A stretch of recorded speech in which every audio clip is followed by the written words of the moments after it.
Baik, Assalamualaikum warahmatullahi wabarakatuh. Perkenalkan nama saya Muhammad Fajar Arifin. Saya mahasiswa program studi teknik elektro tingkat 3. Di sini saya sudah membuat tugas UAS yang pertama untuk jenjang industri. Ini saya membuat simulasi rangkaian motor 3 fasa dan juga rangkaian forward reverse. Namun ini hanya memperkenalkan dan juga sedikit memberikan pengenalan mungkin kepada teman-teman yang belum tahu bagaimana cara kerja dari kontaktor atau dalam hal ini saya pakai relay.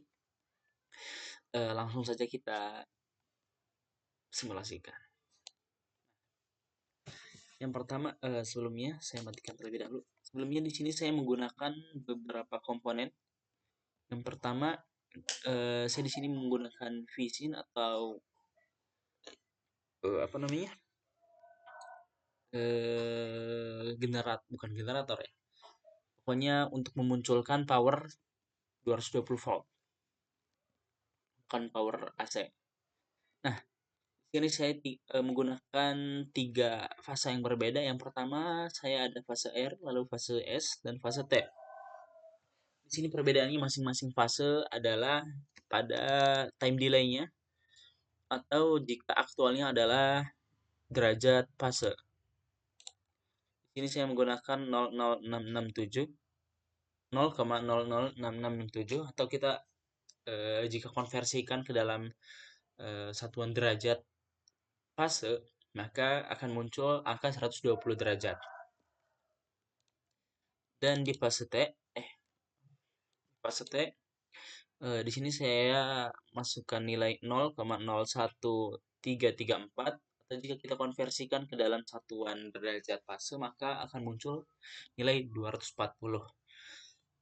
Di sini kita menggunakan 3 fase yang berbeda sehingga motor 3 fase ini dapat berputar, karena jika kita menggunakan 3 fase dengan time delay yang nilainya sama, maka tidak akan terjadi perubahan atau perbedaan sehingga motor tidak bisa berputar. Seperti itu. Nah, di sini juga kita gunakan beberapa komponen pendukung lainnya. Yang pertama ada switch atau di sini saya kasih namanya MCB, mempermudah memvisualisasikannya saja. Lalu yang kedua, ini ada switch juga untuk merubah polarisasi pada rangkaian yang ada di motor. Jadi jika switch ini on, maka relay ini aktif, dan jika relay ini aktif, maka rangkaiannya akan normal.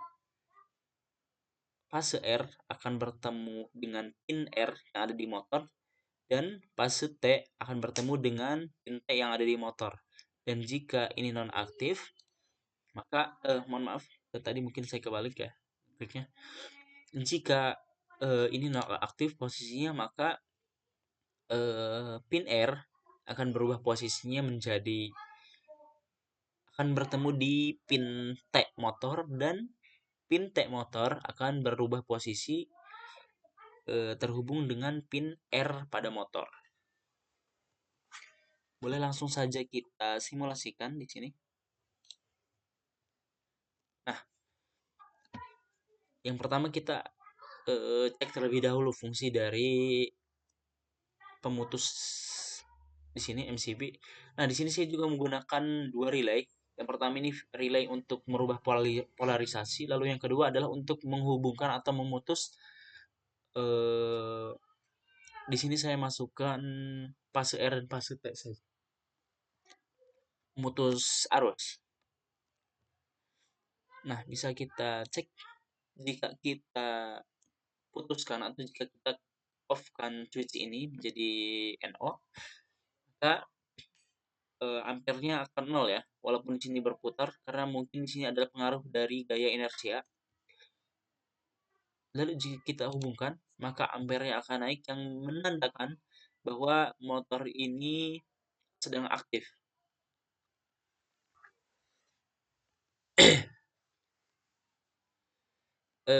Dan juga di sini saya juga memberikan display voltmeter masing-masing hubungan antar fase. Yang pertama ini adalah RT, RS, mohon maaf, RS. Lalu yang kedua adalah RT, yang ketiga ada ST.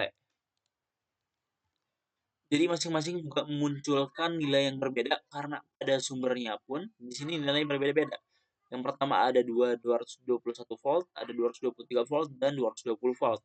Sehingga hasilnya pun mungkin akan sedikit berbeda, namun masih dalam range yang bisa ditolerir. Langsung saja kita coba fungsi dari forward reverse-nya. Nah, seperti ini ya. Bisa kita lihat dari putaran yang ada di motor. Jika parameternya di sini muncul minus, maka itu menandakan motor berputar secara counterclockwise atau berputar ke arah sebaliknya dari jarum jam. Dan jika kita on kan, maka di sini parameternya plus atau motor berputar secara clockwise atau berputar ke arah kanan searah jarum jam. Jarum jam.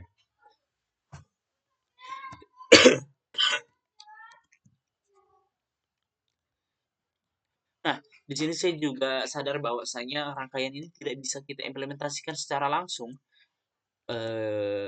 untuk aktualnya, karena forward dan reverse itu boleh dilaksanakan jika ada apa namanya, interlocknya, jika ada sistem interlocknya, jika ada sistem penguncinya. Jadi motor bisa dirubah polarisasinya jika apa namanya, mohon maaf, jika mesin dalam kondisi mati atau tidak berputar. Karena jika mesin dalam keadaan berputar, langsung kita ubah polarisasinya, maka akan terjadi eh, kelebihan daya atau arus yang sangat berlebihan. Karena posisinya motor sedang berputar, lalu secara tiba-tiba kita putar atau kita rubah polarisasinya, maka motor tersebut akan braking, dan jika tidak kuat, maka biasanya akan jebol karena gaya inersia yang terlalu besar, sehingga eh, memperberat atau memperbesar arus dari powernya di sini. Mungkin kurang lebihnya penjelasan dari saya mohon maaf. Bila taufik wal hidayah. Wassalamualaikum warahmatullahi wabarakatuh.